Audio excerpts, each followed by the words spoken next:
Hey, here we are again, guys. Uh, Another dream I had. This one's about the little Indian boys, which we have here in my community as a legend. They're these little boys that run around the woods, and our community, they're ghosts and spirits. Just so you're aware. Um, in my dream, I was outside, and one of them came up and grabbed me by the hand. I didn't know what was going on, so I just decided to follow. So one thing led to another, and I met up with all of them at this trail that I have no idea where it is.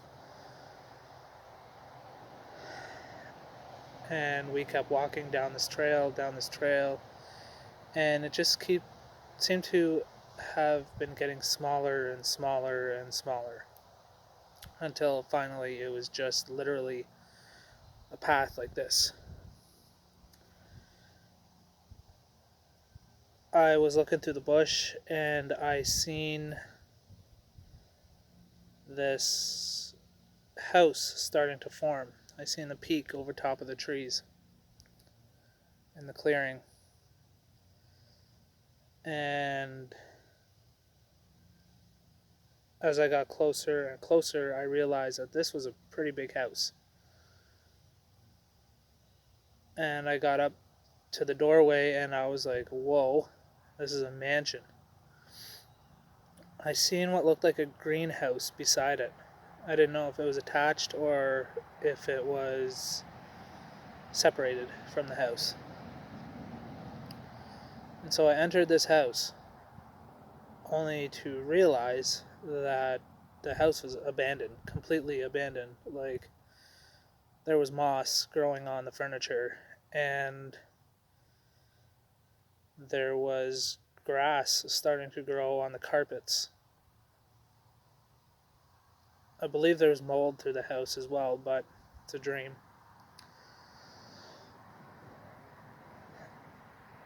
And I kept looking, and I just kept wandering this house that the little Indian boys took me to. And I found this old phone on a night table next to one of the rooms that I entered. It was one of those old Nokia phones.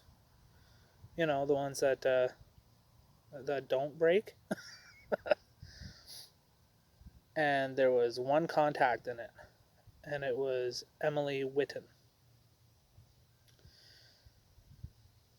I didn't know who this person was, or I've never heard the name before, but it was in the phone.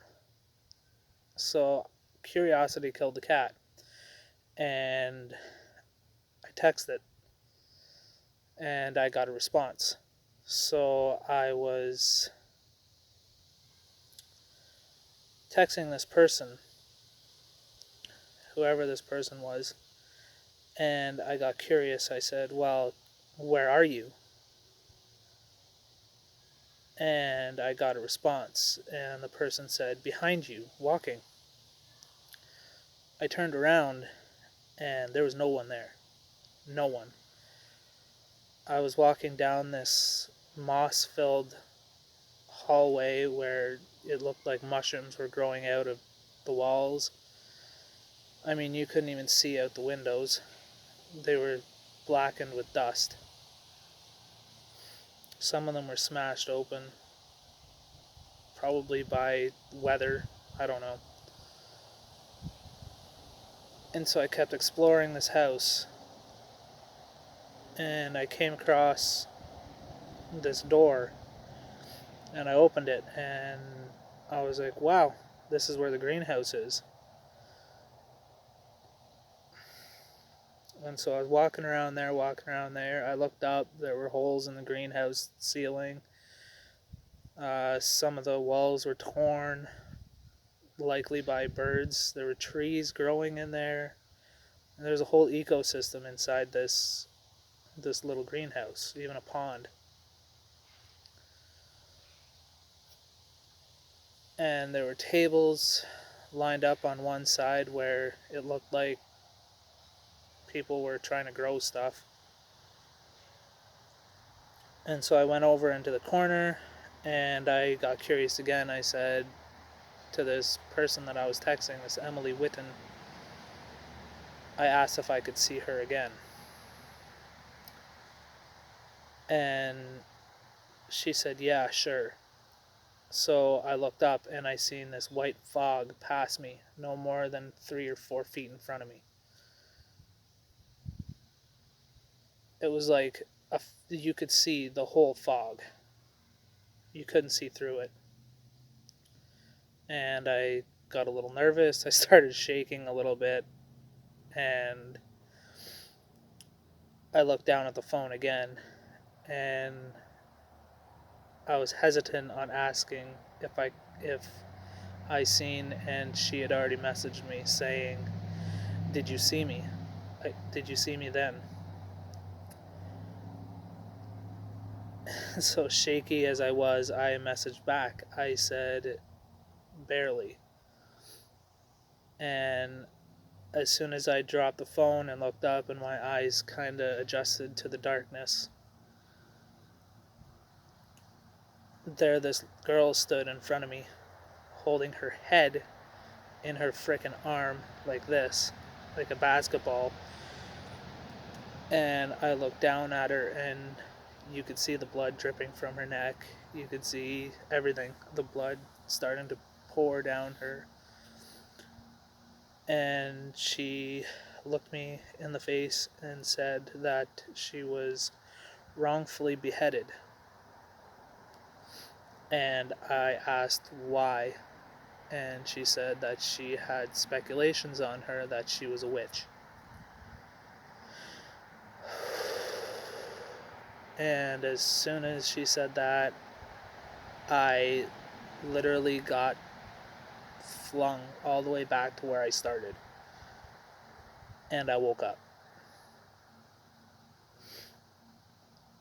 When I woke up, I just had this sensation to help her. So when I woke up, I said, it's okay to move on. You can cross over and you can follow the light.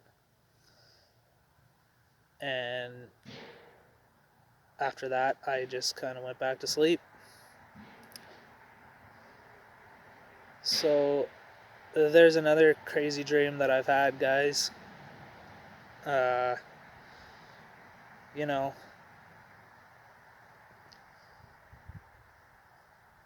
just insane dreams. Got a message for y'all, though.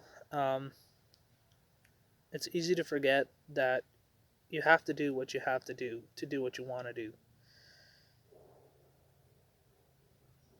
So remember that no rose was ever picked without a thorn on it, and to always add love, period. Have a good one, guys. Hope you enjoy another video, possibly tomorrow.